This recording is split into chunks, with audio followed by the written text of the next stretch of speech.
நம்ம சிதம்பரம் காந்தி சிலைக்கிட்ட 45 வயசு மதிக்கத்தக்க ஒரு ஆண் இறந்து கிடந்தார். அவரை சிதம்பரம் அரசு காமராஜ் மருத்துவமனையில் உள்ள பிணக்கிடங்களை வச்சுருந்தாங்க. யாருமே உரிமை கோரவில்லை.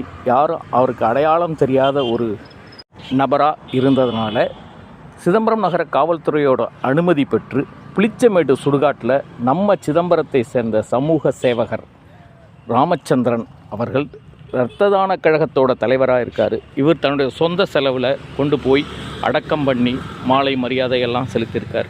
இது எவ்வளோ பெரிய ஒரு விஷயம்.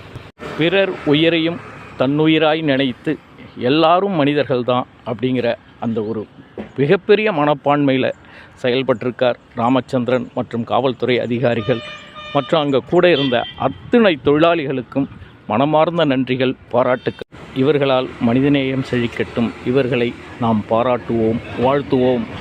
சிதம்பரம் அறம் மக்கள் அறக்கட்டளை தலைவர் சிவக்குமாரும் இந்த நிகழ்வில் கலந்துக்கிட்டு இந்த இறுதி காரியத்தை செய்தார் என்பது சிறப்பம்சம். அவரையும் நாம் பாராட்டுவோம், அவரையும் நாம் வாழ்த்துவோம்.